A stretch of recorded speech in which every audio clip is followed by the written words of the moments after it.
Ayo. Yo, yo. We're not doing okay, we're doing a little bit of experimenting nerdcore, but it's not that kind of experimenting. So, I'm sorry if that makes you sad. Maybe next time though. Well, welcome to the stream. I'm going to do the official introduction because we put this up on a podcast, and for anyone who doesn't know who we are, shame on you. Well, thank you for joining us. It is episode number 3. Today we'll be talking about experimenting with your YouTube channel. I think this is a pretty common. What would you say? It's a pretty common question, and not necessarily that anyone really asks, but it's in the back of your head, and we'll talk about that today. So I'm joined by Slumber Yeah. for the third time. Thank you, Slumber. What's up? What's up?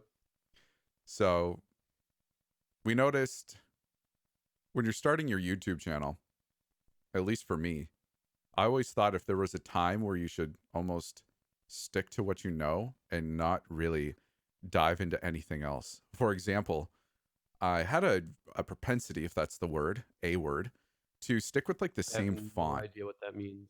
Oh, Literally no idea. inclination. I was prone to stick with the same thing.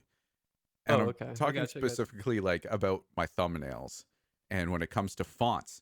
Because like when you're looking through the YouTube list and all that, and you're mainly looking at thumbnails. Let's be real. How many of us actually look at the title first? And I thought, even at a low subscriber count, what happens if I change my font? Will people even recognize me? Will people even know? So it's so silly. It's That's the. amazing how many things do matter, but nobody ever points out. What do you mean? Like, okay, like a good thumbnail is important, right? But how often does somebody actually point out a thumbnail in the comment section? Never. It's like one of those things where you know it has to be good, but you almost never get feedback on it. Right? And like, it's only you telling yourself, my thumbnails are good. No one needs to tell me anything. I wish I'm someone the would. best out there. Okay, man. We're just just gonna just get all egotistical about it. we're just My gonna stop the thumbnails. stream. We're just gonna stop the stream right here. This is the end of the podcast episode because, well, we've covered everything. Slumber's the best at everything. I feel So like I make too many jokes like that. Like avid watchers of this live stream are probably like, "Yeah, he's so full of himself," but it's just like my sense of humor.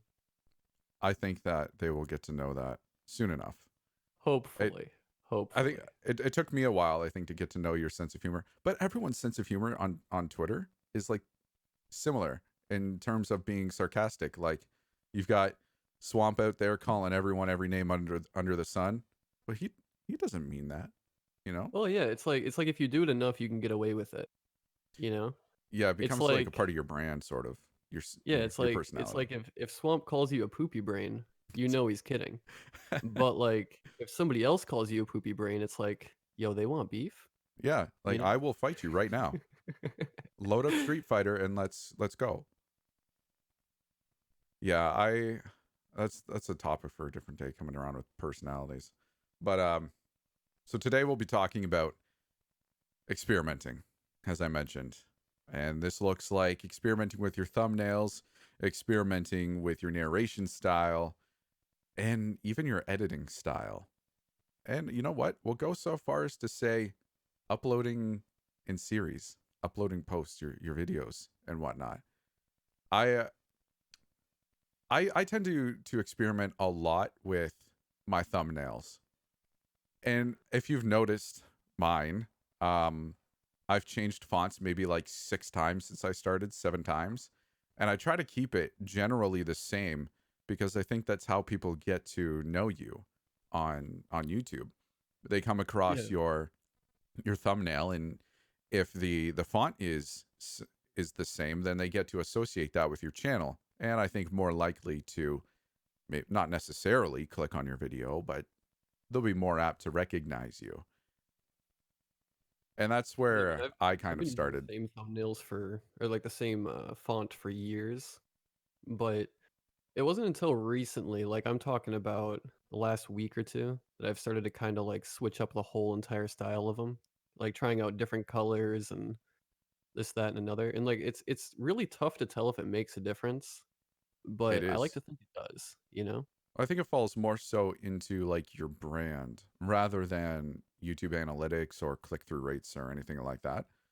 I think it ties into your brand and the like the slumber reads persona on YouTube. Now Yeah, I mean, how long at did the you very keep that least, style? Like uh, after you started your hmm, channel? I think I started using my font in like the middle of 2016. I could be wrong. Okay. Either like mid 2016, early 2017, something like that. So why did you decide to start experimenting now and start changing things up now? Like you have how many subscribers do you have? Somewhere around 70K, a little bit shy of that, I think. Right. So just shy of 70K. Why now did you start changing things up and experimenting? What was your rationale behind that? Because I think I'm just at that point where I've been doing the same thing for so long. And it's like when you find something that you know works, why would you ever change it, right? But there comes a point where like it gets kind of stale, you know? It's like if I'm feeling like it's getting stale, I can only imagine what the viewers are thinking.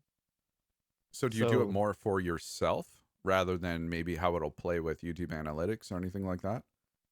I think it's a mixture of both. You know, it's like I think you should always be striving to be better. And like I've always worked on my narration style, my uh like actual audio editing, this, that, and another. And it's like it didn't really occur to me until recently that like I think I'm at a point where I mean I don't like to think I'm at that point because you can always improve. There's always room for something. But I've just found what works for me in my audio. And I think it's time to like start working on other things like, you know, my thumbnails and my intro formats and different things like that. It sounds like you're a fan of adapting and changing and growing, not necessarily staying with what works. Well, yeah, because if you don't, I mean, you're just gonna fall behind. I think that's like one of the most important things about testing out different things is you know, you like okay, a good example, right? And this is a big talking point. Everybody knows that you're supposed to have like you're not supposed to, but if you want the best search analytics, you got to have like creepy pasta or scary stories or no sleep or let's not meet in your titles, right? Absolutely. But I feel like if enough people experimented with different things, we could get away from that and get into like a more mainstream audience. So, you know, if we stopped labeling everything creepy pasta and this, that, and another, I mean, I'm not saying like title them just something crazy where nobody can find it, but we'll always be stuck in that niche unless we start to move out of it. So I think scary stories are inevitably like immortal. You know what I mean? A scary story from a year ago is just as relevant as one now. It's But still a scary story. yeah, but you know, like calling them creepy pastas, you know, a lot of people have this stigma with creepy pastas, and I feel like you'll be stuck in that niche unless you test out other things. Like I don't know, nobody really calls me a creepypasta narrator, even though I narrate mostly fictional stuff. I It's think it's because I true. just Yeah. I just brand it as scary stories. I don't say that they're creepypastas. I mean, yes, there are videos on my channel where I do. I think there's one even from like a couple months ago where I did, which I kind of regret in a way because I feel like I've always been a strong advocate for like, you know, trying to branch away from that. So But what you're saying is you're kind of like the Justin Bieber of the narration community.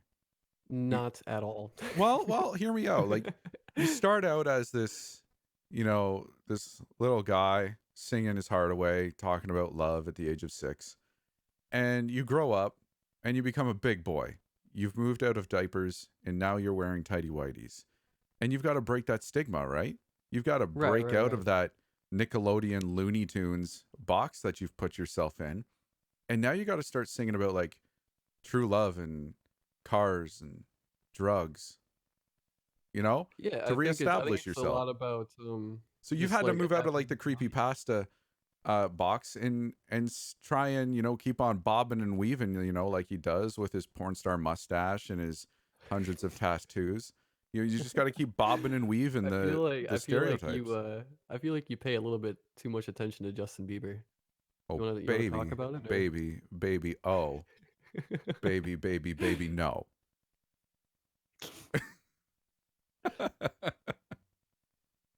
But hear me out, because that's essentially what you have to do. You have to keep moving and bobbing and weaving, and keep yourself out of that box that they try to put you in. For example, like the creepy pasta, right? Right, right. I think if you sit and that is all that you do, and it may be all that you do, but if you keep titling it, I think your brand starts to stick to that, and it would become harder to do anything else because that's the expectation that your following has. So like 100%. you either And upset a bunch of like people or just do it. and you gotta think like if creepypasta ever becomes irrelevant in SEO, like if you test things out now, I feel like you can kind of escape the um what am I looking for here? Like the initial fallback, right? Like if you've always kind of targeted your videos towards a more main demographic instead of something so niche, you'll come out of it a lot better, Yeah. if that makes sense. Yeah, you definitely have to have some sort of variety with your content if you want to be able to reach into different genres, I guess. Like I'm kind of thinking of music at this time. 21 what no, 21 Pilots? Is it 21 Pilots? It can't be. No. I'm kind of Yeah, it is questioning your music tastes. 20 it is 21 Pilots. Yeah, I was like, wait a minute. Because they do like a bunch of different styles of music. Now, if you take, you know, geez, who's say I guess just handpick any country singer and throw them into rock, it's gonna be super weird. But at the same point, if you're like a Kid Rock and you've done a bunch of different genres and frankly done them well, then you're able to move in and out of genres and it's not weird because that's how you've established yourself.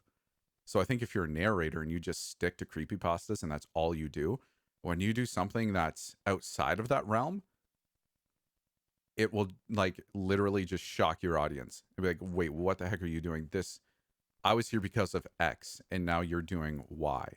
And now I'm Yeah. angry and I'm gonna raid your comment section.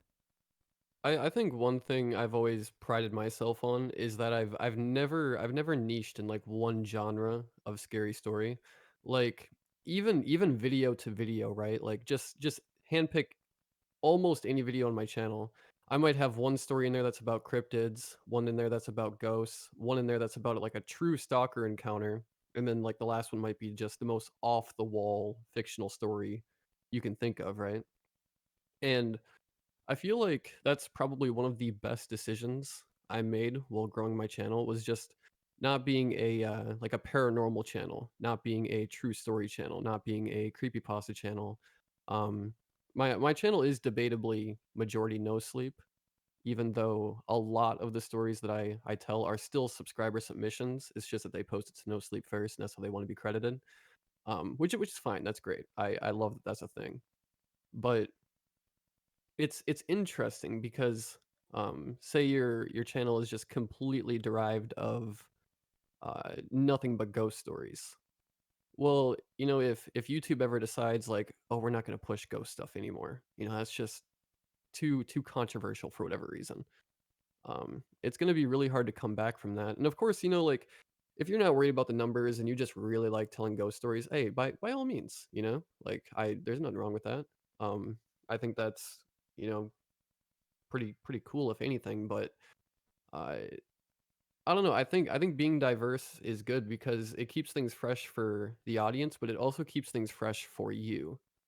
Um, And that's the big thing, keeping stuff fresh for yourself. Because when you start becoming bored with what you do, I think your audience will pick up on that pretty easily. exactly, exactly.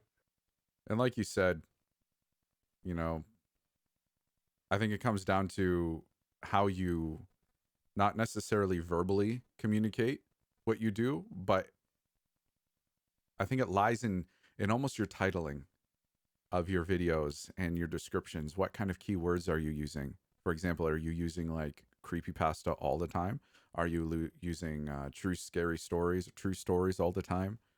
Um, and I think that if you almost stay away from that kind of wordage, maybe you can help dodge that box. But again, like you have to please the SEO gods, so that's not necessarily always going to be true. But I think when it comes down to is like you just got to be open and do it early when it comes to like narrating a bunch of other things. If you start too late, I think you're screwing yourself. I think one of the most important things about I don't know, like I've never really agreed with the whole entire starting late thing because there's people that just started last year that are killing it. They're doing amazing. Um, I think it's more about I think it's always been the same. There's a lot of people that were around when creepypastas and stuff like that on YouTube were initially starting that, didn't get the exposure. The thing is we see the people that did, Mm-hmm. the ones that are still around. And we're like, a lot of people like to say, "Oh, they're only that big because they were one of the first." No, it's not because they were one of the first. I mean, how long you've been around can definitely play on how big your channel is for sure because you've had more time to grow it. Yeah. But um, what it is they were the people that were adapting and doing things differently and being active back then. That's why they're the big channels now. Um, and I think in 3 years' time, the people that are killing it right now and doing amazing, people are going to say, "Oh yeah, they're only that big because they were around in 2019, 2020 when this stuff was big." And it's like, well, it's still the same size. Like I don't know. I have been around for a while, and I've just never really seen much of a difference in like growth of a channel as much as I have just having in 2016, if you uploaded like Black Eyed Kid stuff and like Glitch in the Matrix stuff, that stuff was huge. Oh, black Uh, eyed kid stuff. No thanks. Of yeah, like nightmares. I can think of so many channels that like Glitch in the Matrix stuff was the catalyst to their channel. But now it's like you never really see it around anymore. So, Yeah. even the channels that kind of blew up off that aren't really doing that anymore. They're doing what's big now, which I think right now it's mostly, your true stories, your cryptid stuff, uh stuff along those lines. But something we talked about on a previous episode was how important watch time is right now. It seems like topics are still important, but it's like you got to experiment with length as well. uh a good example is my channel didn't really start picking up again until I started doing the hour-long videos, and I completely credit the hour-long videos to getting my channel back on track. But that's something I experimented with. And then, I'm still doing that now, but you also see me incorporating other things, like full videos dedicated to cryptids, full videos dedicated to deep web stuff, uh, um, just different stuff like that. Like I did the Scary Stories to Relax 2 series, and Yeah. that was a pretty big hit. And, that's just, it's just stuff you got to do because otherwise you get stuck in that bubble and it's all people expect from you, and next thing you kind of start to phase out, fizzle out, and nobody really cares anymore except for the people that cared when you started. So this is kind of a two-part question. And the first part is what would you say to someone who's maybe like, "Oh, you're just like a trend hopper. You're just here to follow whatever's popular and cross your fingers and hope you get there." Um So I mean, I don't know, I think there's nothing wrong with having fun of growing your channel, you know what I mean, as long as you don't let it consume you.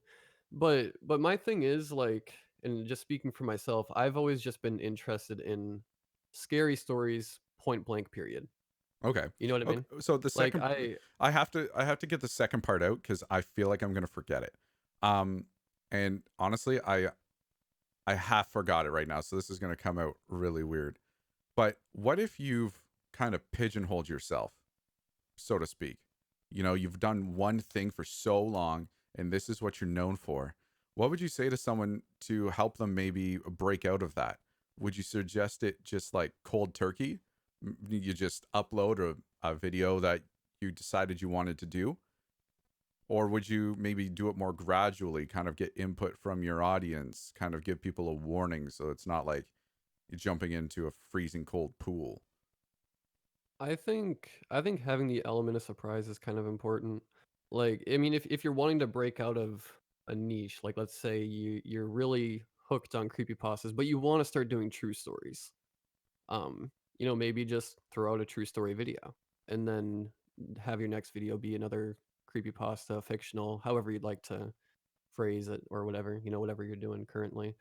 I think it's so um hmm, I think it's so channel dependent. Like some people can get away with doing different things better than others, Okay.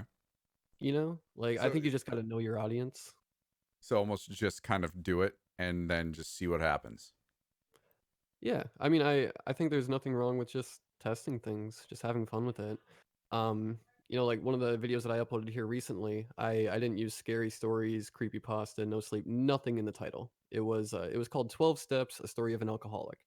It was an amazing story, like probably one of my favorite ones I've ever narrated. And I was like, let's try out something different with this one.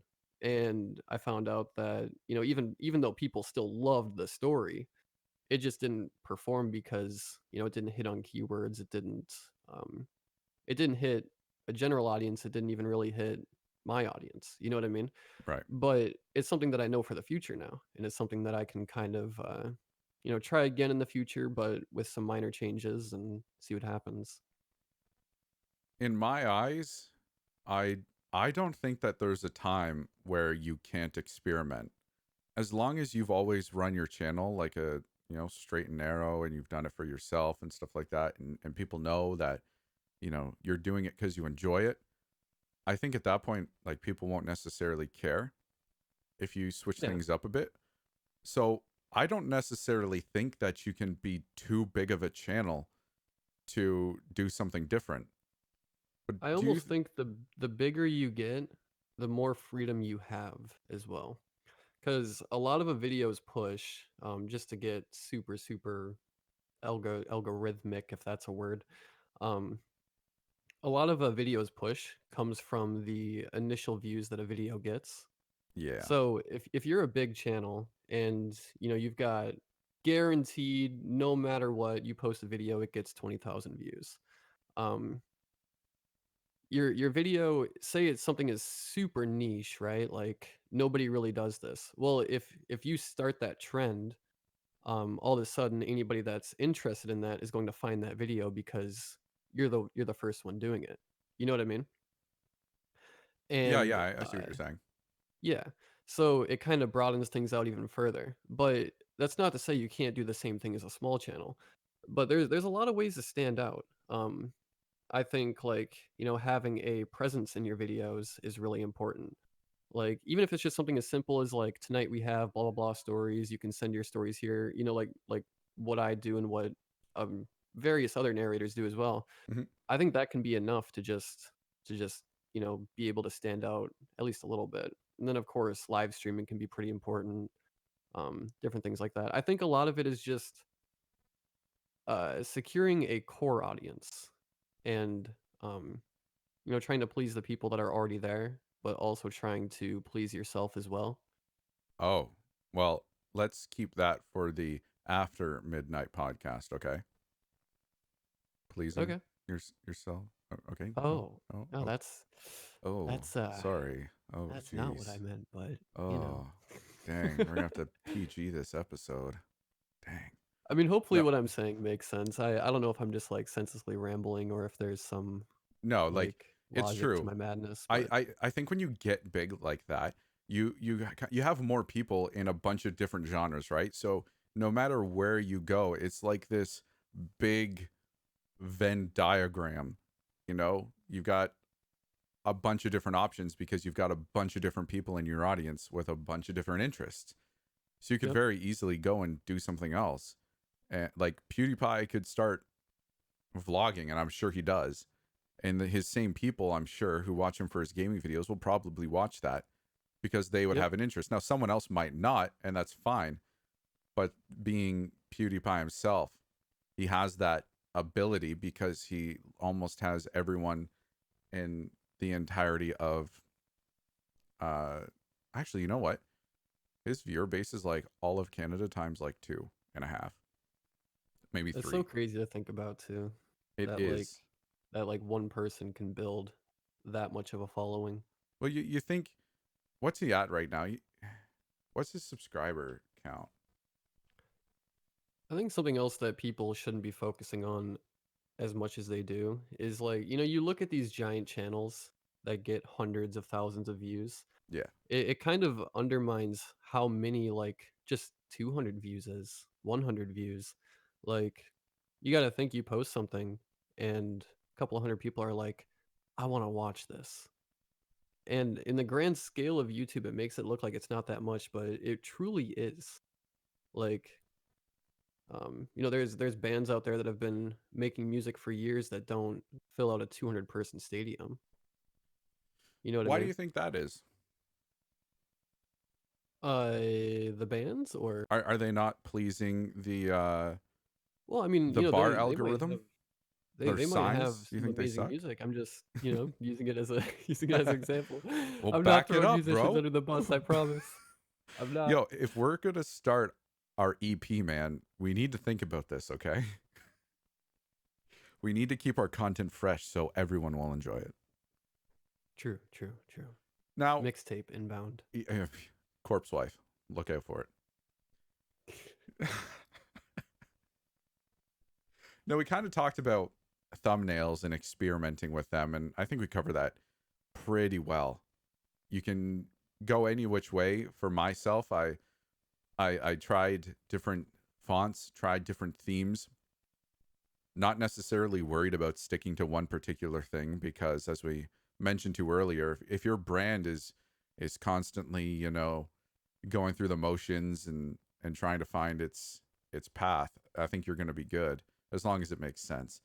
And you're not going to pigeonhole yourself into something uh, that you necessarily wouldn't want to be pigeonholed in. Not to say that thumbnails could do that. But the other thing I wanted to talk about, because this is something that I actually not struggled with, but consciously tried to find, that would be my voice when it comes to narrating Yeah, it's stories. an interesting topic. It really Yeah. is. So, and we can definitely dive into that. So I'm talking your tone, maybe the way that you narrate, um, like trying to find what's comfortable, trying to find what your audience likes. So when it comes down to experimenting with different tones and narrations, what would you suggest to someone maybe who's starting out, who isn't sure uh, the kind of language, the kind of tone that they should use? And I'll let you run free with that. But like when I started, I thought I got to talk with my voice low, and this is how I have to Same, narrate every story same. because it's super spooky, right? But I think it's so unbelievably subjective, right? it Like, is, it I'll is. I'll be the first person to say I'm not a fan of people throwing off their voices, but that is Okay, not me define saying throwing off your in this voices. What do you mean? really really quick. I mean, I just got to make this clear. That is not me at all saying that it's not good. It's just not something that I find um Is entertaining. You know what I mean? preference? Yes. But, yeah, it's all preference. So, like, what I mean by throwing off your voice is, trying to sound deeper, trying to, sound a way that you don't just because you're worried that your, normal voice won't be entertaining. Hmm. Um, but again, it's so unbelievably subjective. Like, if you're a fan of people trying to make their voice sound deeper and that's what you want to do, go for it. Go ahead and do it. That's fine. Um, if you like a natural cadence, narrate with a natural cadence. Uh, I think one of the really common misconceptions when it comes to narration, and this spans way farther than just scary story narration. I mean, we could talk about radio broadcasts, we could talk about commercials, we could talk about normal voice acting, just anything and everything. It all falls underneath this umbrella. There's no particular way to do it. It's all about your style, because your style is what's going to shape your image. You know what I mean? Yep, absolutely. And it's like if you okay, so say you got into narration because you really enjoy somebody that does like a radio broadcast voice. By all means, you can do a radio broadcast voice. That's fine. But that doesn't mean that you have to. Oh, You see what I'm saying? that's a good point. I think I don't know. I Eh, try to narrate with a natural cadence, But you but almost put yourself in your own box by your own yeah. perceptions on what you think you should be, Right, when right. literally When everyone it's else is really you like, can be when yeah, it's really just you can be anything. yeah, because You can people do are whatever there you for want. you. Yep. That's a good point. Because when I first started, I had that same hesitation. Because, like I said, I would try and deepen my voice because I thought this is what would, make it scary, but not talk in my natural voice, which is, now more so what I do. And it Yeah, depends on the and I story. It depends because there will be times, and you should know that you have the freedom to even change up mid story if you don't already know that, to utilize that deeper voice, utilize a more friendly, higher pitched voice. And when you are reading stories that are literally like, if you're doing a 1 hour session, maybe 2 hours, depending on how long you can go. I don't know if it's stamina, but man, I at an hour, my throat's like raw and I'm losing my vocal range. But I've slowly adapted to using just my natural voice. Just like you'd talk to me on a daily basis, that's how I would sound in my videos. And I I think that's what think everyone should do. yeah, I think Whatever's comfortable. I might sound a little bit more soft spoken in my videos. It's hard for me to gauge, Yeah, But I think a lot of that is just the fact that I record very long sessions. I mean, I'll record for 2 hours straight. that's And you're a champion, man. if I try and sound, you know, um again, I don't know if my narration voice is really that far off from my normal voice. I think it's just toned down slightly. But it's like the more I try and tone it up, the quicker it's going to die off, and it's going to be very noticeable in the video. It's going to be like, that first story is, A1 just 100% there, and then by the end it's like, "Ugh," you know. So I've kind Yeah, of found a style that I can keep steady the whole entire way through, but that doesn't mean I hit it monotonous. yep. If something is super super scary, I'll kind of Spooky. like Oh, kind of undercut it a little bit, talk a yeah. little bit faster, a little bit more scared sounding. I've always been a fan of just like the subtle intonations, where it's like, I'm not necessarily like voice acting it, like it's not voice acting quality, but it's there to express the emotion. Yeah, But yeah. that's just what I prefer, and there's nothing wrong with not liking that. There's nothing wrong with not wanting to do that yourself. Um, I've talked about this before. Like, it's your YouTube channel. I mean, you can do whatever you want. I mean, if you want to narrate a whole entire story trying to sound like a goblin, nobody's there to say you can't. I mean, you can. You can do whatever you want. Precious. It's your channel. Yeah. You know what I mean? Yeah, yeah. I think when it comes to finding your voice, definitely try to keep it natural. When you get on those narrating sprints and you've got your voice down low, if you've ever tried it, eventually you'll get locked into that. And Yep. it will be harder to, while you're narrating, bring your voice up to a different level. Like if you're trying to express excitement, maybe some other sort of emotion, if you've tried to deepen your voice or tried to speak with a high pitch, something that's not natural, you'll almost lock yourself in that range, and it'll be harder to go between other ranges. And I think I'm not a doctor, I'm not a scientist.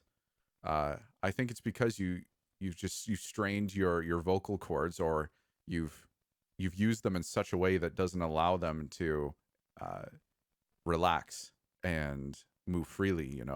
It's hard to Well, explain, but it's you like if see you, it in music all the time, you know? yeah. Like bands that, start off doing screamo music and stuff, and then they later on want to do more melodic stuff. They have a way harder time, and people say it's because they've fried their vocal cords. I'm not saying that narration is the same thing. I think in narration, I mean, unless you're really straining. I mean, if you're really straining, then maybe it could have that same effect. Oh, But I think it's more absolutely. or less just getting used to a style. You know, if you if you try and narrate with a deep voice all the time, that's just what you're going to be used to. Next thing you know, you're going to be doing it all the time without even realizing it. Maybe even in just everyday speech, like it might just change your whole entire uh, way of talking. I mean, if you're narrating that much, but Well, I yeah, just think it's you hurt interesting yourself. stuff. I think you hurt Yeah, yourself, and you can ruin the narration almost, because when you lock yourself into those different ranges and you're not utilizing the full range of your voice, I think you could come off more like monotone and stuff, yeah. because I think you it don't just have it that. all bounces back to what you're going for, though. Um, Well, I, definitely, I've I've definitely seen I've depends. seen a lot of people say that they really prefer monotone because they're trying to fall asleep to it, and or they're just trying to relax to it, and they just want like something smooth in the background. But I think that just Oh, bounces back to what you're going for. You know what I mean? Like s- who are you trying to entertain here, and what is it that you like? Because trying to please the audience can only go so far. I think it's equally important, if not even more important, to do what you want to do as well as try and entertain.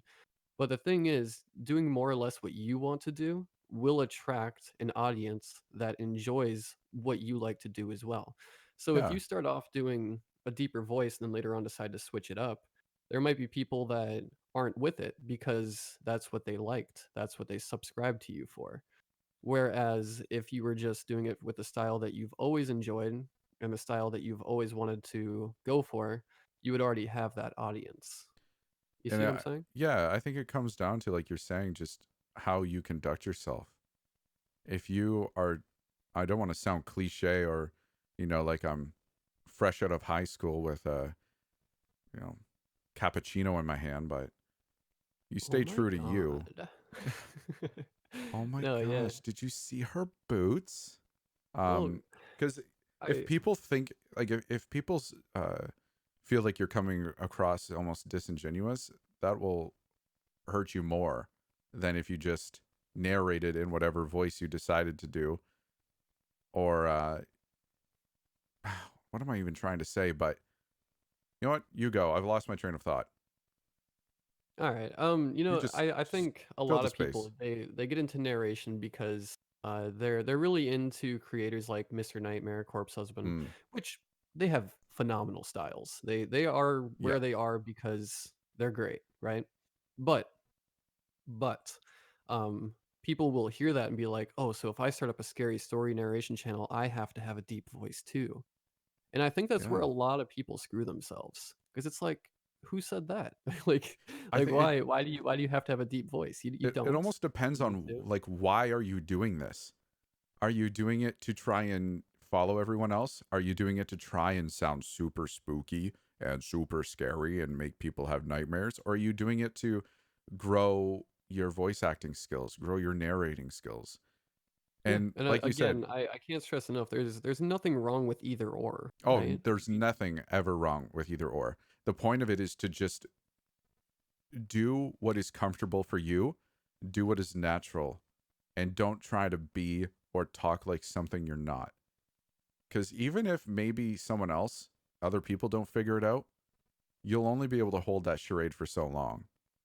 Well, But yeah. I mean, it's like do you want to be stories after midnight or do you want to be Corpse Husband? You know? yeah, exactly. Like I'm only using him as an example because it's just the most popular one that I see people trying to imitate, you know what I Mm-hmm. mean? Um, which that's gotta be stressful for him. I like, maybe not, maybe not, I don't know. but He's just trying to be himself while everyone out there is just trying to be is him. trying to be him as well. Yeah, yeah. I would think that would get really. I don't know. I'm not a psychologist, but I think you get what I'm saying. You know what I mean? Like, who are you trying to be? Are you trying to grow your own brand, or are you trying to be somebody else? Because Yeah. My advice for you, if you're just starting out, whoever may be just starting out, is don't focus so hard on what you think you should be. Don't focus so hard on what you think a successful channel would even sound like. There's a vast array of channels out there who are making it, just doing what they're comfortable with. If your natural voice, if what you're comfortable with is more on the perceived higher end of things, roll with that and make that your thing. Now, obviously, that's not to say that you can't for certain stories or parts in a story change that up. I think you should. It's important to be diverse as a narrator, voice actor, what have you. But in the grand scheme of things, stick to what you're comfortable with, what your natural tone is, what your natural cadence is. And I think that'll come across a lot better with other people because you're not, and at least to yourself, trying to be something that you're not. That yep, would be my yep. advice. Is it's pretty It's simple. all about growing your own brand. You know, you want to be known for you, not somebody that's already established. Because I mean, if you're trying to be somebody that's already established, what's even the point of people subscribing or even the point in people watching? Yeah, I mean, they could just go to the other channel for that. exactly. Why are people coming to listen to your channel? And the thing that really stuck out to me when I was struggling with, um, should I, do this or that and creative things like start a blog or I'm a I'm a web developer on the side, and that's what I do in my spare time. And I wanted to like teach people how to code and stuff like that, or at least give it a shot. But I was like, man, there's so many different channels out there that are doing the same thing, and you can say it with the narration community. There's so many channels narrating stories. Like, why? What do I bring to the table? What do I do that would make me different? And that would plague my mind and pigeonhole me into this idea that maybe I shouldn't do this or I shouldn't do that because of everyone else who's already doing it. I don't know Well, how something familiar you are, or if maybe any of you guys have heard of Gary Vaynerchuk. Have you heard of him? I haven't. Okay. So he wrote a book called Crushing It, which I would highly recommend to anybody. And he wrote a few other books. He's a pretty cool guy. But one of the things he said that really stuck with me and has been growing on me is you are unique. So based on that fact alone, everything that you create is unique and therefore set apart from everybody else. It's You too want deep to for me. you want to start a blog even though there's 100,000 other blogs talking what you're wanting to talk about, start it anyway because you are the unique content, you yourself. You want to start a narration community or not a community, a channel, but you're afraid that you won't be able to stick out, do it anyway. Your channel will be unique because you are unique. And Yeah. frankly, you shouldn't just let the fear stop you, but that's a whole nother thing. But you're unique. So just go start whatever you're afraid of starting, whatever you're not sure of starting, and realize that you are the unique content and you can put out whatever you want to put out. I think kind of relating to that, pretty much any established channel brought something to the table to get them where they are. And it's like people think, oh, I mean, I know I already mentioned this earlier, but I'm gonna elaborate further on it. People Yeah. think like, oh, I have to have creepypasta in my title. Says who? Oh, I have to have no sleep in my title. Says who? You know what I mean? Like, um, something I did. I'm not saying I was the first person to do it, but what I am saying is I didn't see anybody else doing it when I started. But anyway, Oh. Do you guys see you that know, flex? He's dabbing through the it's a internet very right now. subtle flex. I'm sorry, okay? I have very few things in life that I can be proud of, and this is maybe possibly that's not really one of them, um but anyway, like, and I've gotten some backlash for this, believe it or not, as well. Uh, something that I did to stand out, and just because I enjoyed that style more, was doing multiple fictional stories in one video. Um, a lot of people said, like, "You can't do that. People upload fictional stories alone, and people only do the multiple stories with true stories." And it's like, says who? Like, this is my channel. You know what I mean? Like, why do I have to follow that blueprint? Like, where is it in the where is it in the narrator handbook that I can't do fictional compilations every video? Where is that? And So I want to read it. You know what I that's mean? that's really good because again, coming back to perspective, you stick yourself in this box that you think you should abide in, like that you should live in as sort of the Yep. way to succeed. And it becomes very hard to be able to think outside that box and do things that are different. So that's really cool that you did that. Yeah, and it's like, you can look at multiple different channels. There's channels out there that are big because they were the first ones to really lock down on cryptids. There's people out there that are really big because they were the very first ones to do Craigslist stories. I don't know, like whatever. You know what I mean? Yeah, yeah. I And it's something that they did to kind of build their own brand apart from everything else. that, And, I'm not saying you have to be different to grow, but what I am saying is, if you're not afraid of testing out different things, it can only benefit you, because you're live either your going to life, learn that honey. something doesn't work, or Live you're your going to life. find out that something does. You know what Yeah. I mean? And you'll never know if you don't try. Exactly. So just try. Um that's like before you shared your amazing audio editing skills with me, which I think by the way have made my narration sound better. So I'm gonna have to hear this. I've I'm been actually kind of curious. it's like the last two videos I think because we talked about it. Yeah, I think it's like the last two videos. Anyway, so I took into consideration what you showed me and I literally do it on all my videos now. And it sounds a lot more full. It sounds really nice actually in my mind. Yeah, So that's what the counts. V-shape equalizer is clutch. You know what? Clutch. I didn't do the V-shape equalizer though. Bro, that's the biggest part. But I had to equalize to my voice, right? Yeah, And yeah, of course. Of that's the course. same thing with everything, you know. Yeah. Do what's best for you. Um, Yep. I experimented with leaving breaths in my narrations, and my rationale behind this, because if you go on if you go on Twitter and literally everywhere, you can definitely find many posts that will swear against that. But my little experiment, which actually no one commented on, but I guess that's a good thing, was leaving breaths in, natural breathing.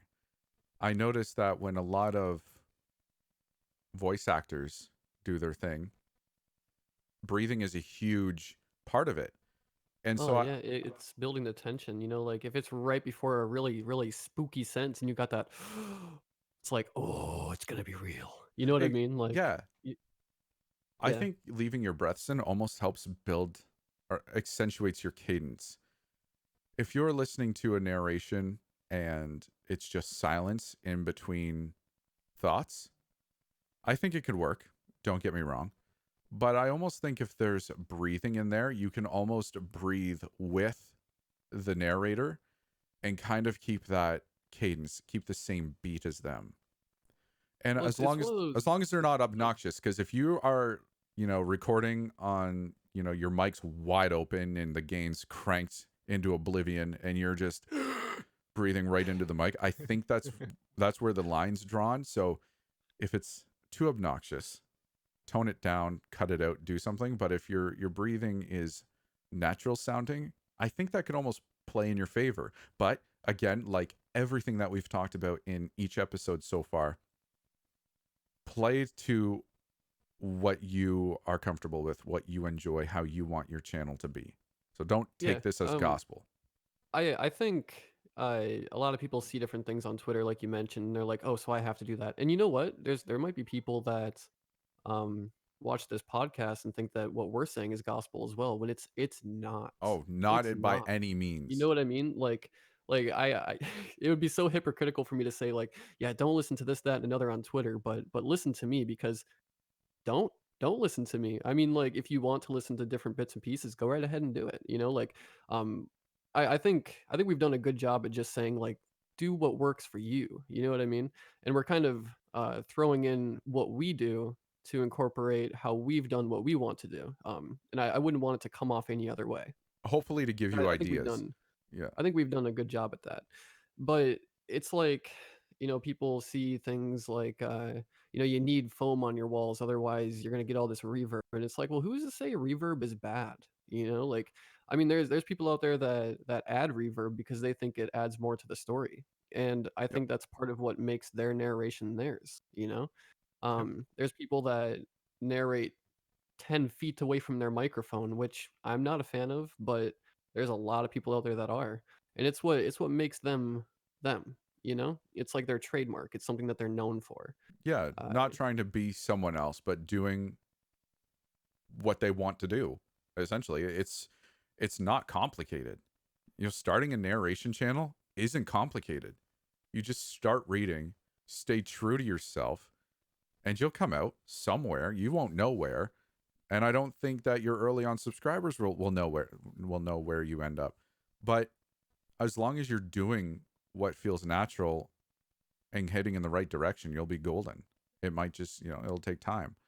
Like you said, what we're saying here and what we've said since the beginning is what we're saying isn't necessarily tried and true. In certain aspects, yeah, it will be. There will be things that are just staples that you should do. And there will obviously be wiggle room there. But yeah. what we talk about isn't gospel. Don't take our word as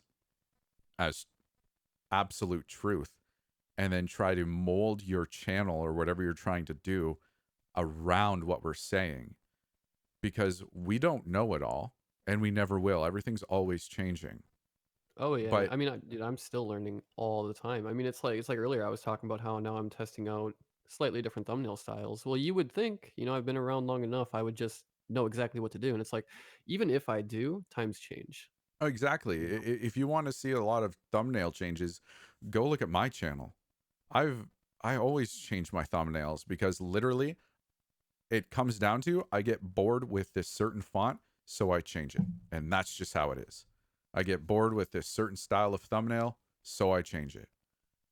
But we're not trying to give you cookie cutter, this is how you should do it and you will succeed.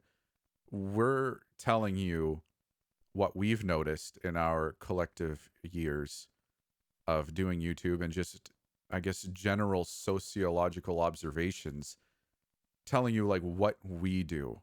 And maybe it will give you some ideas on how to grow or how to adapt, how to change this, how to do that. Just give you ideas on things that you could implement. And that's the entire purpose of this podcast, to give you that resource as maybe a new or even an established YouTube narrator. Give you this resource, this knowledge base that you can kind of look back on and be like, oh, geez, how do I do this or how do I do that? Let's see if there's a an episode out there for that. And that's our intention. It's just to be a knowledge base, but not absolute truth. 100%. Couldn't say it better myself. Perfect. One of the things I actually noticed recently, and when I say recently, I mean within a year, is I don't know about you if you've seen this, but I find that interest wanes when it comes to uploading series in parts. Have you noticed that? Yeah. Like if you upload a 5-part series, your view count just kind of slowly goes down and down and down until it ends. It's hmm. I've seen it work really well for some people, and I've seen it be just detrimental for others. And I think it just uh, something that a lot of people don't factor in is my channel won't work the same as yours. Yours won't work the same as mine. Bet. Neither of ours will work the same as Joe Smoes. You know what I mean? Like I want to meet every him. channel works differently. Yep. Um So, if you test out a series and it doesn't do well, just because it didn't do well once doesn't mean it won't do well the second time. But if you've done, 3 or 4 series and they're just not doing well, maybe just try uploading the whole series in bulk. You know what I mean? Hmm. I think it's all about that testing. Because I've seen some scenarios, albeit very few times, where somebody will upload a series and then part 3 is the one that blows up and just hits the sky. Mm. Well, then of course people are going to go back and watch 2 and 1 and then 4 and 5 or whatever, Yeah, however long it goes out. And it happens. It does, but the odds of it are slim. But I think I think that's so. a lot of people's logic is like, if it's 6 parts or whatever, and at least one of them have to hit the algorithm, and then if one of them does, well, yeah, it's all going to garner views. Well, But here's it my view on that. Like, I've done both. One of the longest series I did was Tales from the Gas Station. I'm okay. pretty sure we've all heard of that. I'd hope so. It's a great series, absolutely amazing. So I knew it was a great series. I knew it was a great story. People should hear it. And so I did it in parts, just kind of figuring out, again, experimenting. How would this work? And I noticed that the view count actually did wane and did decrease over the life of the series. But anytime that I've uploaded a series on its own, all parts, that tends to resonate more with the general audience because I've had multiple people who have come to my channel because I have all the parts up. I've waited for the series to be complete and then uploaded it all at once instead of staggering it and Mhm. risking losing interest. I think that if you upload them all together, and this is why I actually don't upload in parts anymore when it comes to a series, is you can engage people for a longer amount of time. And again, it's all about that view count, right? Or not view count, sorry, watch time. So if you upload your series all together, then you kind of like two birds, one stone. And I've always had series that have been uploaded together do much better than a series that has been posted in parts. Generally. Yeah, it's interesting because I've never done a series in part. Like, never. I've never done that. I've always just waited for the full product and then done that. Uh, but I think it just, everything we say just bounces back to testing it for yourself. You know, Well, does uploading a series in parts work for your channel? Does it not? I think another thing that's worth mentioning is a lot of people will try something once and it doesn't work, so then they give up on it. mm, It's like, well, you got to have a back catalog for it to transfer. You see what I'm saying?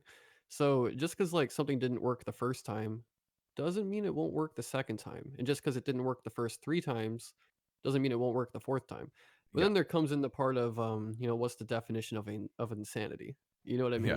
It's doing the yeah. same thing over and over, expecting a different result. But it's worth testing a few times to see what happens with it. Um, I've seen a lot of things come and go on my channel as well. Like for a long time, cryptid stuff, man. Oh man, like I'd upload a cryptid video and it would just skyrocket every single time. Well, now when I do cryptid videos, I mean they're kind of take a back seat on the channel. It's really weird. Same thing with police officer stories. You know what I Mm. mean? Like they used to be just for a little bit there that it seemed like they were going to be like the catalyst for my channel or something. I mean, they were just doing so well. And now I mean they do okay, but they don't do like superbly better than my other stuff. And I find that really interesting and I kind of take it as a challenge to figure out like, what's that next thing? What is that next topic? You're chasing You that know? high. Yeah. You're Yeah. gambling with your channel. Yeah. And I don't think Yeah. there's anything wrong with that. I think so many people try and criminalize trying to get views on YouTube, but it's like it's part of the game, you I know? mean, if And you have a YouTube channel and you're not trying to, why do you even have a YouTube channel? well, I I mean, mean, I guess. if you're just in it just to have fun, sure. I But mean, yeah. um, I don't know. For me, there's a lot I there's a go lot hard of with it. entertainment. Yeah. Yeah, I didn't hear you. What? I said I go like I go hard with it. Like if I'm gonna start a YouTube Oh channel, yeah. I'm gonna try and see if I can grow this thing.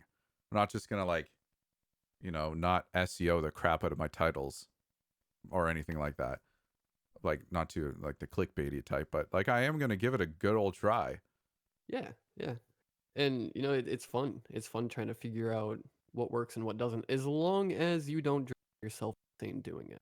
Yes. I mean, there's got to be a point where you kind of got to tell yourself like, all right, slow down, chill out. Like it's not that serious, but it is really fun trying to figure out what works. And as long as you're doing stuff that's still interesting to you, go for it. It's funny how it always comes back to doing what is interesting to you. I feel like I've been very redundant this podcast, but it's like Well, it's I just true. can't stress enough. You know what I Literally mean? Like, everything you do. Yeah, literally everything you do. It comes back to doing what interests you. because I had that's another what makes point. you you. Oh, right, my other point. If you're going to upload your series all in one, make sure that you give yourself breaks. Because that meant that stamina for talking, man, you need it to come alive on a holy level if you're gonna try and record all at once. So Eight don't be hours a straight, no breaks. You don't need Spe- that water. speaking of 8 hours straight, man. I got this I got permission. That's the word I was searching for. Man, that was hard. English is hard sometimes. I got permission for this series that actually looks incredible, but it's probably at like 27 parts right now if it's still going the way that it's going. I have no idea how I'm going to do this. Like Yeah, 27 that's parts, tough. man? Okay, a little bit of context. I did a 3.5 hour video that was 13 parts. It's my friend is living in an alternate reality. I mentioned this before, I believe, but 3.5 hours of finished audio is probably about 5 to 6 hours of straight recording, and then another about 12 to 14 hours on top of that of editing. Not to mention exporting time. Exporting time is pretty quick, so not And counting that. breaks and stuff like that. Yeah. And breaks. So that was for 13 parts. And now I'm thinking a 25 part, 27 part, it could be 30. That could easily be like 6 hours. And then you say 6 hours of finished audio, say 9 hours of recording, 18 to 22 hours of editing. It's going to take me so long to do that. I don't know how I'm actually going to do that, to be honest. Yeah, and then It's there's trying to upload other stuff while you're doing that one so that you don't have a big 2 week break in uploads. Yeah. I mean, I guess it depends on, how exactly you want to approach it. But that's the way I would do it. But yeah, it gets to be a lot. well, then you burn out, right? And then you're sitting there like, okay, I just read 3 of this series, and now I actually have to start my next video, which could be 6 stories depending on their length. And then you're like, oh my gosh, you know, outside of my full time job and other things, social life, as much as you can have now, it gets to be a lot. And I'm not sure if when that one finishes, you know what? I actually might go back and experiment and do it in parts. I think that's the only way I'm going to be able to do it.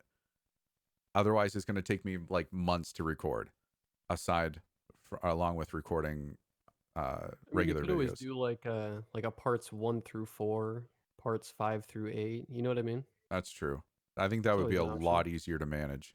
And it gives me some Yeah, because content.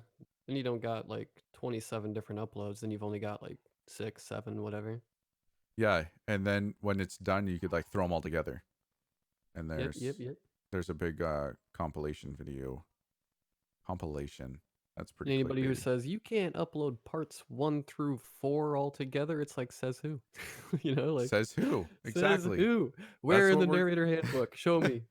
we're creating the narrator handbook right now, actually. We should create one just for the memes. Don't tempt me. See if anybody takes it serious. Don't That'd be tempt me. funny. We can meme on this, all right? We can meme on this.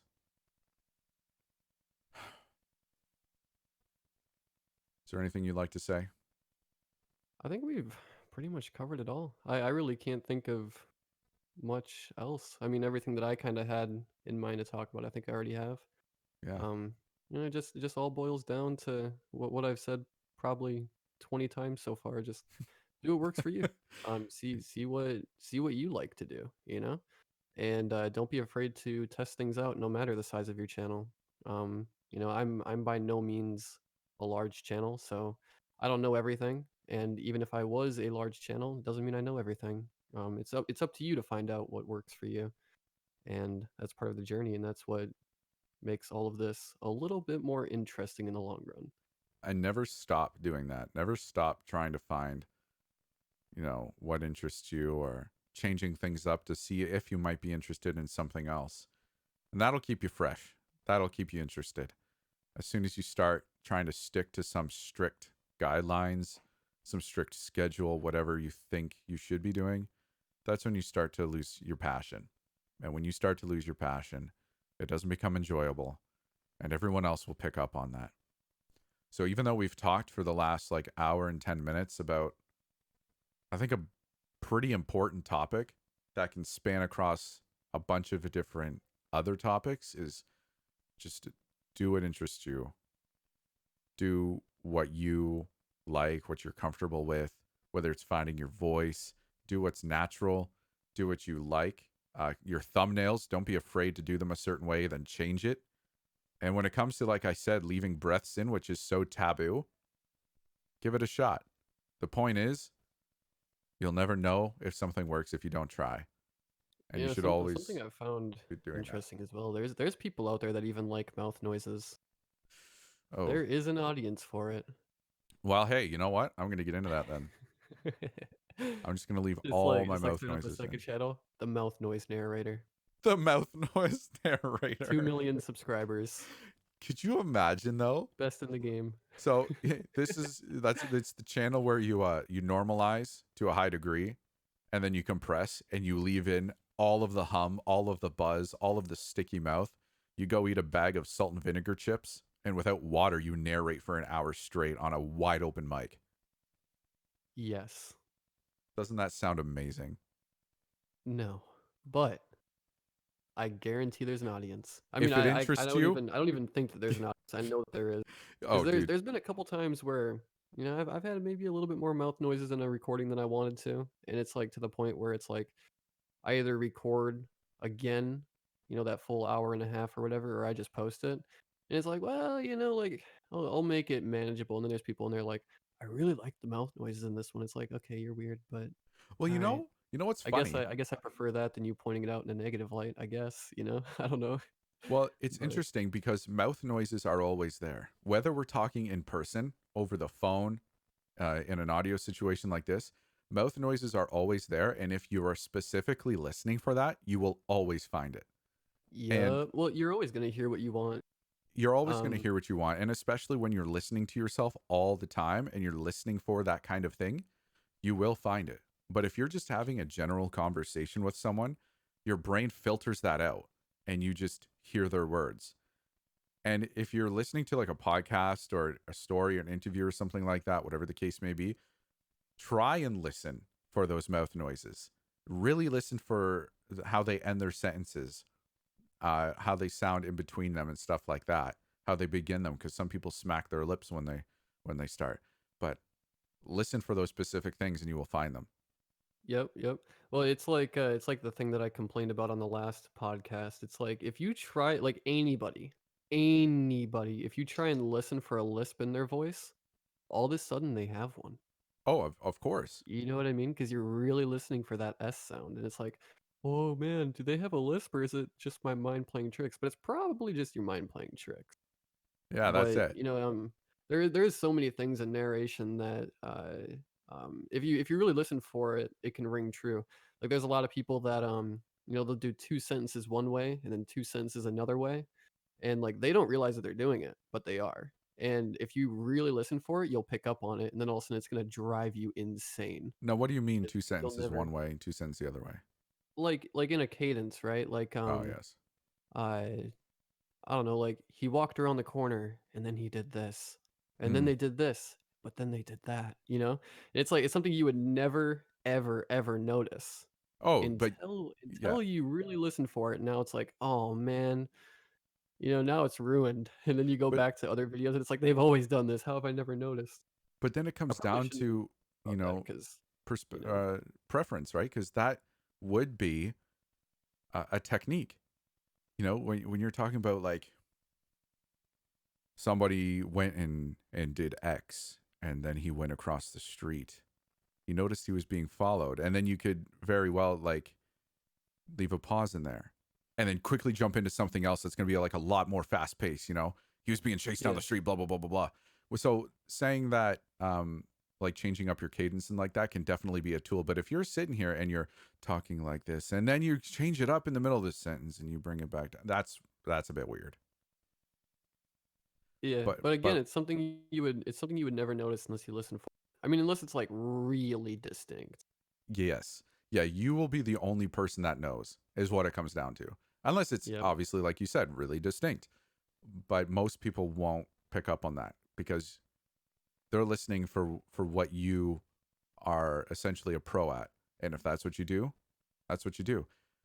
um I it's funny, I see it a lot actually when I play at my church on the band, and Oh, nice. there will be times where the leader will come down, the music leader, and be like, man, I screwed up so much on that song, or screwed up in the transition or something like that. And I'm like, man, literally the only people who are going to notice are me and like everyone else who was on the band, because that's what we're like trained Used to to. Yep. avoid and trained to fix and stuff like that. But literally, you could go up to everybody else and ask, how did that sound? Oh, absolutely amazing. You're like, but Well, I, yeah, it's a lot of the excitement too. Like, if somebody really really likes uh, a YouTuber, they're going to overlook that stuff. They're not going to notice. But I mean, that doesn't mean you shouldn't try and be better with those things. yeah, I'm not saying absolutely. that at all. But there's that excitement of like, oh yes, they posted. And it's like, oh man, I'm really enjoying this. And I think like everybody's worst critic is themselves. I mean, I don't even Absolutely. really think that. I think that's No, basically a fact. that is Like, literally gospel. If there's something that we are going to say is gospel, it's this. he's speaking for me. I didn't say it, he did. Yeah, I did say it. No, I'm just kidding. No, I'm I just will kidding. take No, yeah, I mean, credit, I and I know, will I take the agree. downfall. We No, are our yeah, own worst I critics. agree though. I do agree. Like, um, I don't know. Like, I see people all the time too. Like, they'll make a tweet like, "I just narrated a full video, but I don't like the way it came out, so no video tonight." And it's like, well, I mean, there's nothing wrong with that. I'm not trying to say that, trying to do it better is a bad thing, but I think there comes a certain point where you just gotta let it go. You just got to. Like I said, there's been a couple times where I've recorded and the mouth noises are just so profound. And it's like, if I sit here and overthink it, I'm going to record and I'm probably going to do it even worse because now it's in my mind. You know what I Yeah. mean? When the So fact I'll of the maybe just matter throw on is, like maybe just throw in some rain noises or something or some crackling fire or yo, something to kind of like not gonna lie, mask I it, do that. you know? If Oh, I there's do it a all the time. if there is a video that has more mouth noises than necessarily what's usual, then I will throw something in that underneath it just to kind of drown that out. But even still, I could almost guarantee that you could upload a video like that without the backing track and nobody would notice. Nobody No, would say a nobody thing. would say a Maybe you thing. got Yeah. that one guy who's like really bored and just feels like being a dick on that particular day, I but I just that's the imagine exception. there's I just imagine there's always that one guy that will crank your YouTube video, put his ear right up to his speaker, just smack it together, and like, I'm gonna find something wrong with this video. I will find it. Yeah, I And then will as soon as you find. mispronounce a word, they're like, they kind of I back got up a and just comment on the just. video. You, sir, at hour 3.5 mispronounced this word, and I will have you know, good sir, this is not how it's said. It is not. I was actually a English professor. I don't It, know, it but is there, not there's always futile, it is feudal. there's always that one guy. But yeah, Hey, I one think guy. there just comes a point you just gotta let it go. You just got to, because otherwise you're gonna drive yourself mad. Yeah, if you get As hung a up matter of on it, fact, though, it's just going to be the my worst. scary stories to relax 2 series was spawned because of a bad recording. Um, and I'm not gonna say it's like my most successful series of all time, but it's up there. I mean, it does really well. You know what I mean? And the whole entire reason why that started was because I had a recording with just an ungodly amount of mouth noises. I don't know why, but I ate like a full bag of Doritos before recording and didn't think about it. So the recording was awful. I mean, like the way I narrated was still fine, but there was just so many mouth noises. So I added in a rain background and no music and just let it rock. You know what I mean? And I found something that really worked for my channel. And now if you do like trending keywords in the scary story narration scene, scary stories to relax to is one of the most trending tags, Wow. which is something that I started, which is interesting. You know what I mean? Because it's like it's spawned from a really bad recording, and now it's like something that I can kind of bank on. You know what I mean? Like if views start to drop, oh, scary stories to relax to. I need a You I know, need a clickbaity title like that. I need something like that. like I've been really trying to not milk it, but Hey man, so I've been like I've if been kind that's of your slowing down thing, on them a little bit, that's your but thing. Like no one can knock you for doing that. oh yeah. But I did like 6 volumes back to back to back to back, and I was like, I should probably Okay, that's a bit much. You chill should out a little bit, probably stop. yeah. I will be But yeah, I commandeering your mean, YouTube channel from this point on. Please hand over your passwords. but yeah, I mean it's cool, like Yeah, yeah. so it's all about testing different things. Because without that bad recording and me deciding, you know what, let's do something with it, would have never figured that out. Would have never probably done that. And you did it because it interested you. You stuck to Yes, what slumber reads is. yes. I Wow. I read it in page 4 of the narrator handbook, That we're and literally writing right now. Yeah. So in the end, yo, it's okay to take risks with your YouTube channel. In fact, you should. If you find yourself getting stale, bored, maybe you want to try something different because that is literally what you want to do, then by all means do it. And that's, you could basically sum up this entire episode with that one point. yeah, and if I haven't mentioned it yet, just do what interests you. I don't think I've said that a single time No, man, I think yet. you should you dive know deep into that because we haven't heard it enough. Yeah, okay, so 3 hours later. Have I talked about doing what interests you yet? No. start off the next podcast. So yeah, I mean, if you guys didn't get the gist of the last podcast, just do what interests you.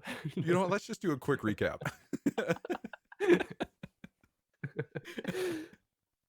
Anyway, I think that's a pretty good stopping point. So that's what we're going to do.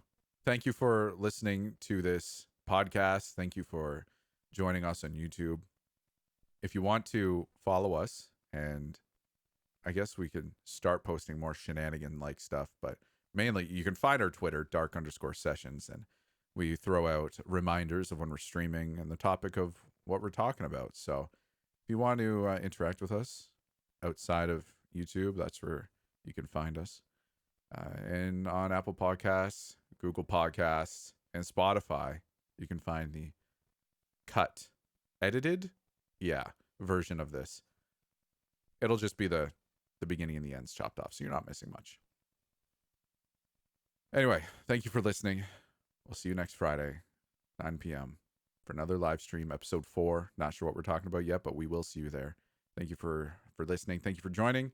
And until then, I'm Stories After Midnight, and I'm joined by Slumber Reads. I hope you have a Good great night, night. everyone. Good night.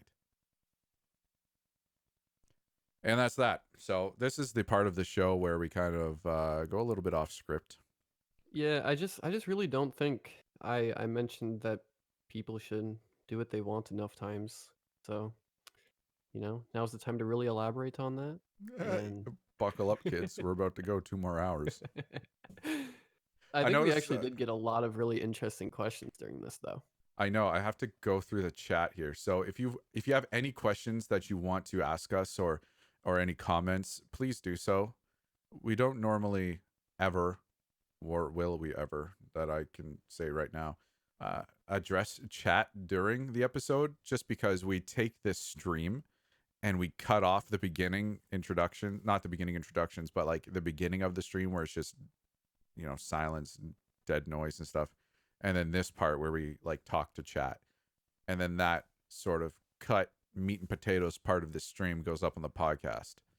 So we save like the interaction till after. So if there's anything that you want to ask us, maybe like clarify or expand on, agree with, disagree with, now is definitely the time. I'm just gonna go ahead and scroll through here, Slumber, and see if there's Yeah, anything that we can Sharkbite said answer. the only time I see people criticize YouTube thumbnails is on clickbait channels. You know, the ones with all the arrows pointing to something. I hate that, man. I hate that. I don't know It, how I feel about it. it, It's like they're playing the game, but I think there's a tasteful way to do it. dude, it's so slimy in my eyes, man. Like, I get why people do it, and I get that it works, but every time I see a thumbnail and a title that is vague and then with some random like squiggly ass arrow pointing to some obscure thing with the like 15 pixel thick circle around it, it just triggers me. It triggers me. Like, it seems like, well, the almost like a slimy salesman. I have like one or two thumbnails like that on my channel, so I gotta just kind of take a backseat on that one. Oh, brother, don't let me ever find them. Don't ruin your good image. Good image. Yeah, man. Which slumber reads are we talking about? So far, I think you're cool, but if I see your thumbnails like that, I might scream. Mr. Davis says Slumber is 100% Justin Bieber, just much more attractive. Uh, uh yeah, yeah. And the Dead Leaf says I agree with Mr. Davis. That's funny.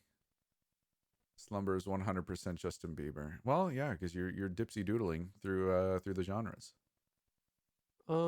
Mr. Lonely Dark said something interesting. He said, I feel it's better to do both to diversify your audience, and I know it varies per channel, but true stories seem to get better views. I think it's that almost like a scare factor, because it's like, Yeah. yeah, we read No Sleep because they're thrilling and stuff like that.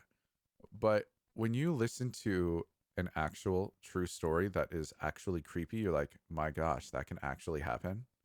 And I think it just adds much more to it. They want to, what has actually happened. I Yeah, find I an mean, appeal to it I personally. definitely I dog on true stories a lot.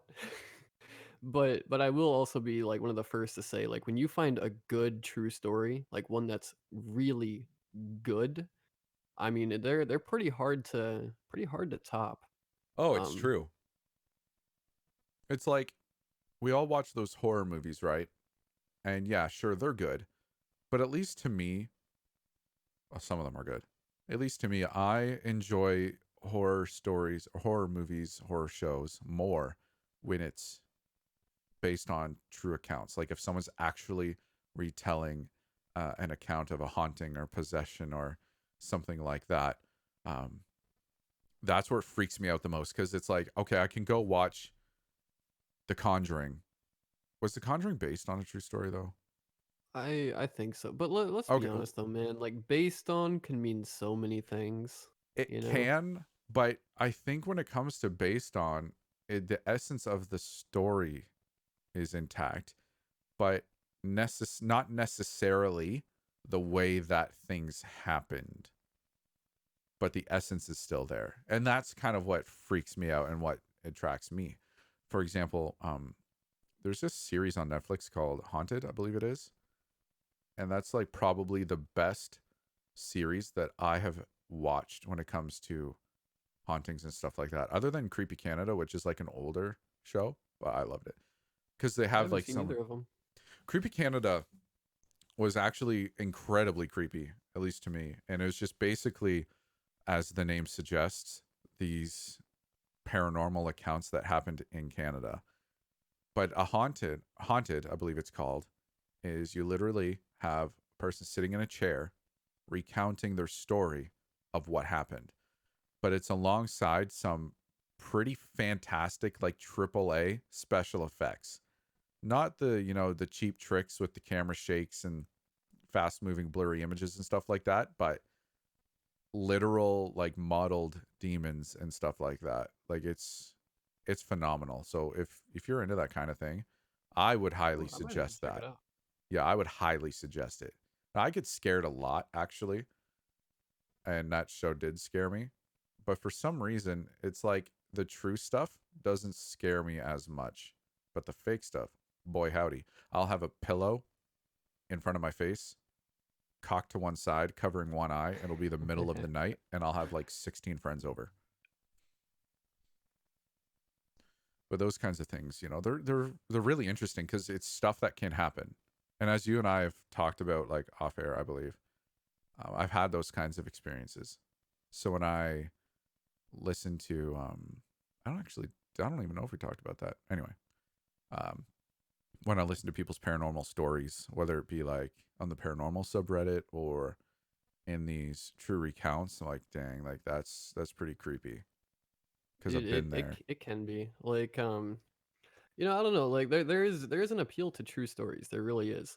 Like I don't know, man. Like there's nothing that annoys me more than like those types of people that will go into like a haunted maze and then like, "Oh, you almost got me.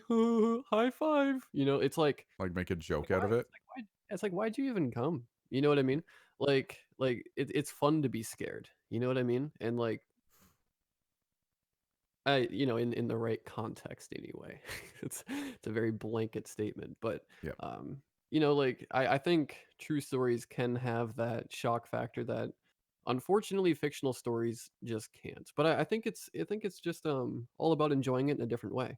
Uh, I enjoy true stories to get scared.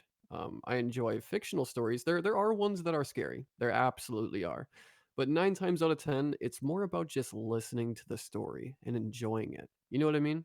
Like it still falls yeah, underneath the category of scary stories, but it's like you're along for the ride, which I think it can be more entertaining. I think it's all about your mood, you know? Like what are you looking for yeah. right now? Like you want to get super spooked, so you're gonna go watch like some, fictional, scary story or scary movie, or do you want to, expose yourself to stuff that can actually happen? And I think that's what freaks me out is like this stuff actually goes down, and it's like, oh boy, if that can Yeah. actually happen, what else can happen? I'm just gonna go They through and definitely chat. See. both have their place. Like I said, it's like the same general idea, but a different way of enjoying them. I see Ram says people like monotone explains why they like TTS channels, I guess. I would love to burn down every TTS channel. I dog on TTS channels a lot.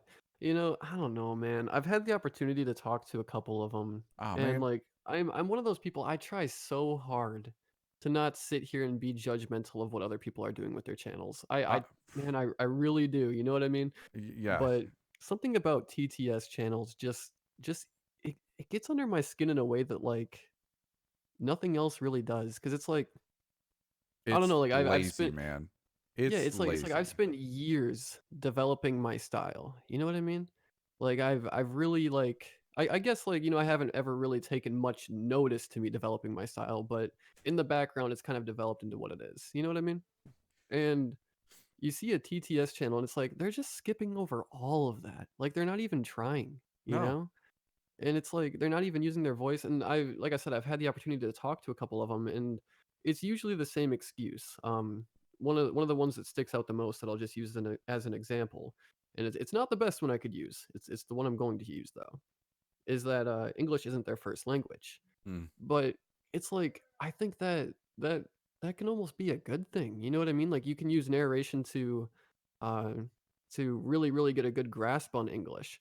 Not only that, but if you got a unique accent, that's going to further your career in narration. 100%. People are going Yeah. to be drawn to that. And then the other option, a lot of people aren't aware of this. There are narration channels that do scary stories that have hundreds of thousands of subscribers that don't speak English. I'm friends with a number of them, with quite a few of them that don't narrate in English, but they're huge Oh because yeah. there's even less people doing it in their native language. So they just get to, just cut right in there and like, hey, this is the channel for it. You know what I mean? I would almost rather listen to someone try to speak English where it's not their native language than listen to a TTS robot just spit 100%. words at me. Like I will talk to Siri or my Echo if I want to hear a robot. But Yep. if I have to Yep. sit here and listen to whatever the heck crap that is, it lights a fire under me, man. Because Well, it's not like, only that, but well, like, you've got all if these you want to, people like trying to actually perfect a skill and get better at it. Storytelling. There's so much more to it than just reading words off a page. And then they just come in like, haha, look at me, guys. I'm gonna go and upload my TTS voice recording of this story. And it's like, I'm gonna be famous based on this robot. It took me no work. But hey, let's ride the YouTube train. well, they also get a bad rep because so many of them don't ask for permission. There is that too. Yeah. But I mean, aside but from I mean, being like, trash, they are literal. something I'll do, Yeah. sometimes, Sheesh. something I'll do sometimes. If I'm trying to line up stories from my subreddit or browsing No Sleep, sometimes I will like copy and paste into a text to speech and like listen to it while I'm playing games. You know what I mean? And then instead of me sitting there reading it, like I'm hearing it while I'm playing games, and it's like, okay, this is a good. I'll narrate it. But I'll see if I can get permission for this one. that's And totally it's different. like yeah, but, like, it'd be so easy for me to just be like, "Oh, let's just open up OBS while I do that, and then if I get permission, I'll just post it." Like, Yeah, but where's the effort? You know what I there mean? Like, exactly there is no effort. But like if you are listening to that on your own just to figure out if it's a story that you want to read, that's totally fine. But when you're no, like, yeah, no, hey, what I'm simply saying is just how lazy it is. oh my You know what I mean? gosh. Because it's like it takes nothing to do that. And then if you really, really, really want to hear a narration of a story with text to speech, I mean, like, you just can't find a narration of it on YouTube. You can copy and paste it, drop it into text to speech, open up a playlist of creepy music, and there you go. You got an exact replica of a text to speech narration of it. You know, When I was what's the talking point? about you being the unique content, I did not mean you uploading TTS videos was unique content. Like, Yeah, I don't think even. pretty much anything is unique content besides text to speech, but Yeah, I don't man. know. Like I've seen people defend it in the like Ask Reddit community, and I can say I'm not really 100% sure how I feel about it in that context. I can just tell you in the scary story narration scene, I hate it. Oh Because yes. it's like you need to have something that sets you apart. You need to it's like your inflection, your voice that creates your channel. And I just see no value in a text to speech.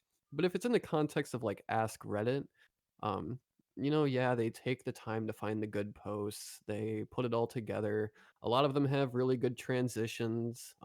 It's not so much about the storytelling, it's more about the weird and obscure things that people have posted. Whatever. You know what I mean? I think it's a little bit more acceptable. But scary story narration, no. No respect for it. No. It's yeah. There's not even a whole lot you can say. It's just no. Don't even do it. Yep. Yep. Silver Studio Horror says TTS makes me feel a little dead inside, and I think that accurately sums up what I would feel if I had to listen to one. Dead. Just continuing to go through.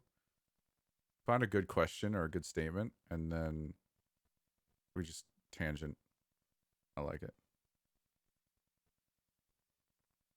Yeah, no, I could we could do a whole entire podcast about text to speech, but It would I just don't know. literally be like an hour of ripping it apart. And then it would be that also one time where like a TTS channel comes in to literally get some good advice and just has a really bad time. You know something that I would like to see? What? Something I would like to see. I would like to see somebody who started off doing text to speech make a full turnaround. Like see the light kind of thing? Yeah, like Well, you know I what? don't Maybe know. we Like can I'm help not I'm someone. not saying anybody out there should go ahead and make a text to speech channel then make a turnaround just because I said this. I'm not saying that at all. But I would love to see one of them make a turnaround just so that like they could prove to the prove that they're not completely talentless, you know? Yeah. I don't know. Like everybody has a creative ability to some extent, and I don't know. I can't see any good intentions from text to speech. But we should move on because I'm just tangenting at this point. I'll put that on a loop and that will be our next video. Um We're gonna go on Twitter and we're gonna have some text to speech channels just ripping at us. You know what? Let them come. I will fight you with my 3,730 subscriber count. Um, Dingleberry. I love that name. That reminds me of Fairly Odd Parents, but it's Dinkelbergs. Dinkelbergs. What channels would you say to look at as the blueprint to succeed? Hmm. What do you You think know, about I have that? a very unique outlook on this, if You I have a do hot say so take myself. or No, it's not really a hot take. a cold take? Um, Okay, whatever, man. Just have the floor. you know, Just do it. I think when you're kind of looking at something as a blueprint, as long as you're doing it in a healthy way, right? We're just gonna assume that it's meant in a healthy way.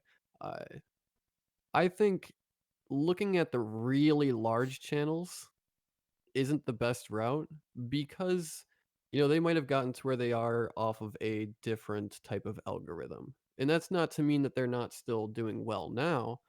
It's just saying that they've kind of gotten to a point where they grow steady because they are who they are.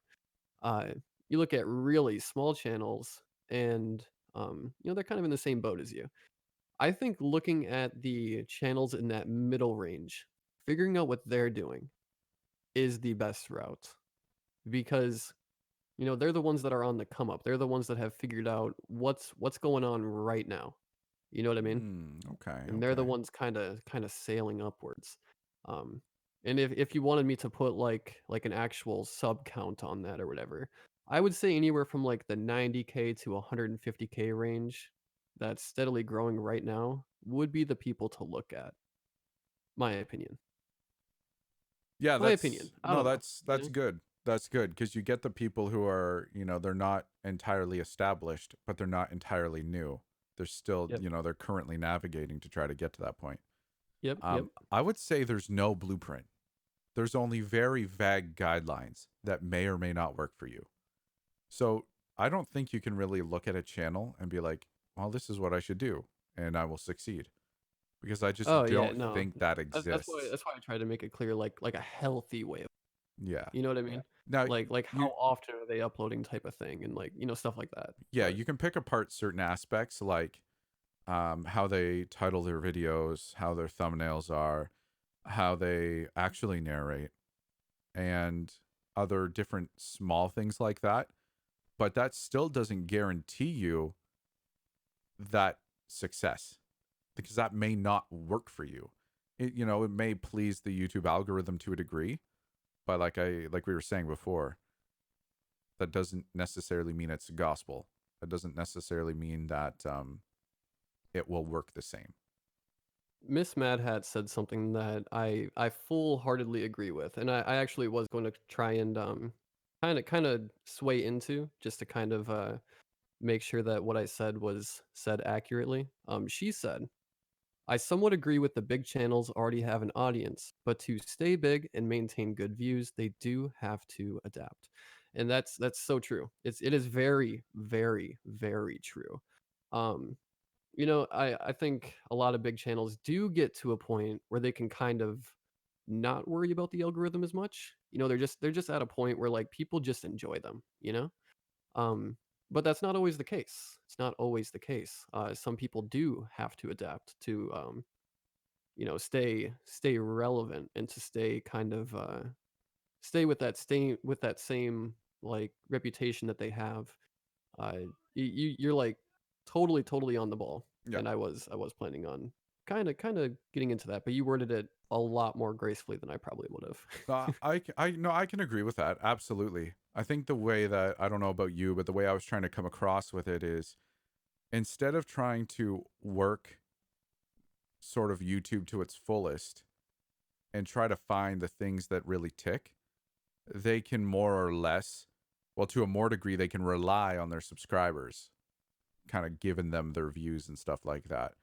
And in Yep. turn, YouTube pushing their stuff because they have greater interactions and engagements.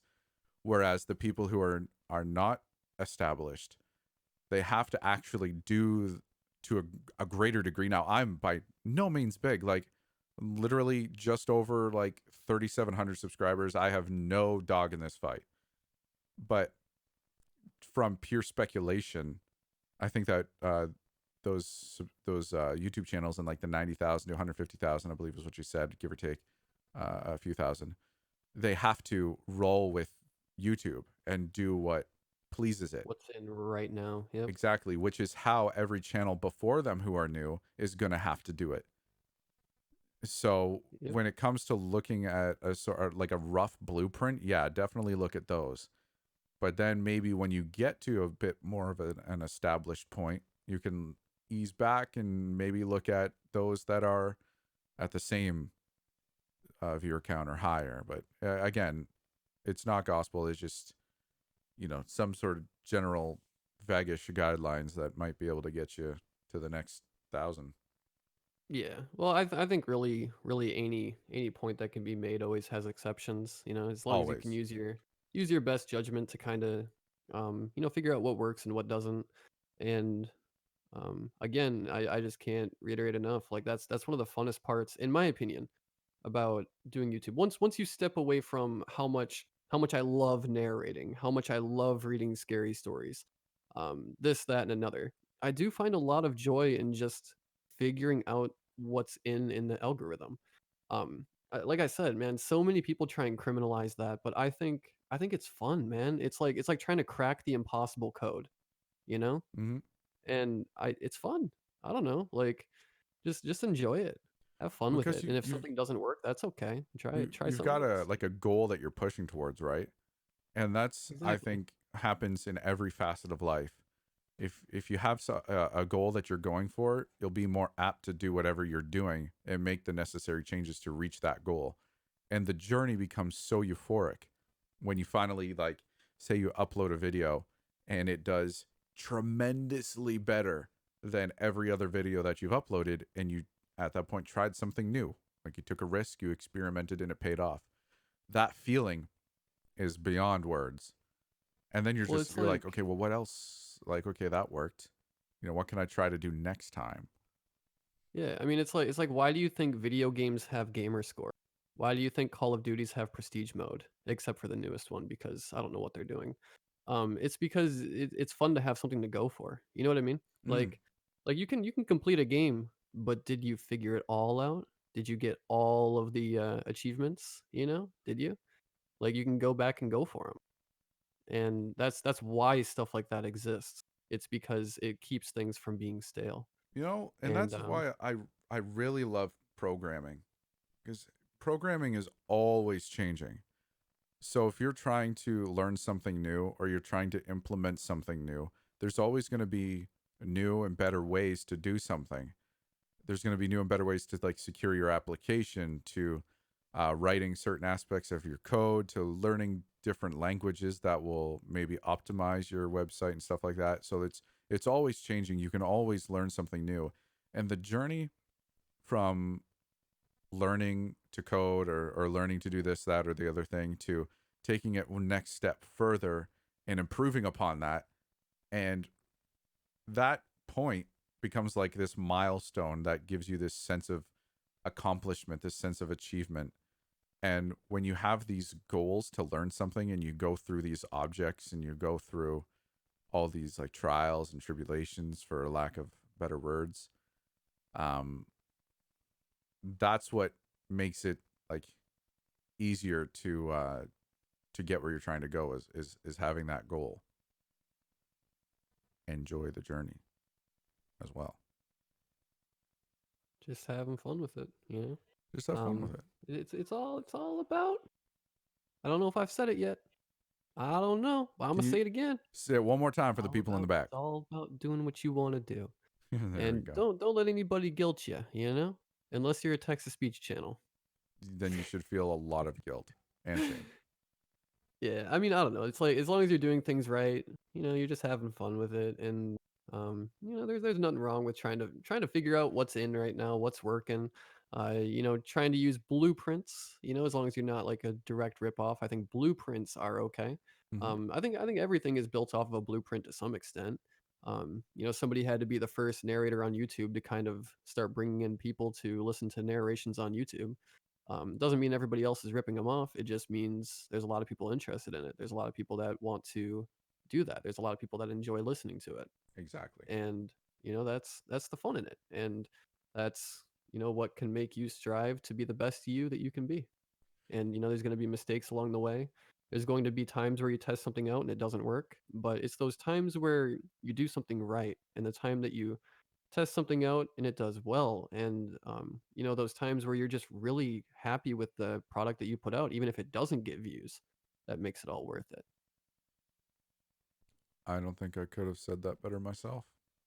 I don't know where that came from, man. That was probably like the most inspirational thing I've said in That my whole life.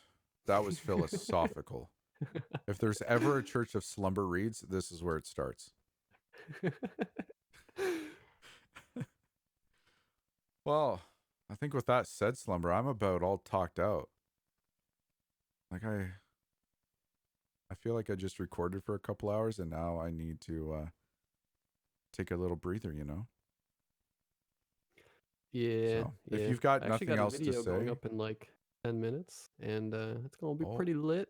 And then I'm okay. probably gonna like I don't know, man. I might just like chill and watch some Netflix tonight. Dude, I haven't done that in a while. that sounds like a great night. Hell So, yeah. as you all heard, go watch his video and Yeah, I didn't share mean it. for it to come off that way, but oh well. Oops. A Is what it subtle is. plug. Nah, man, it's all good. Yeah, so go watch his video. Make sure you do that. 10 minutes. It doesn't have to end here. But for this stream, it is going to end here. So I want to thank you again for staying through this almost 2 hours long of this live stream and recording. I hope you all learned something. That's what we desperately strive for, is that you learned even just one thing. So thank you for joining. I have no further parting remarks. Pretty sure you're tapped out too, Slumber. So I'm getting there. yeah. But You got there your comes a cards. time where you just gotta press the end stream button, you And know? that's it. I see it right here, big and red. And that's what we're going to do. So without further ado, thank you all again for joining. I hope you have a great night. You know where to find us if you want, well, more of us. We got some other episodes up there on the YouTubes for your enjoyment if you need some background noise. So feel free to head on over there and educate yourselves. But with that said, I am going to hit this big red end stream button. Yeah, I hope you all have a great night, and we'll see you next Friday at 9 p.m. Eastern for another stream. So take care. Bye then. Good night, everyone.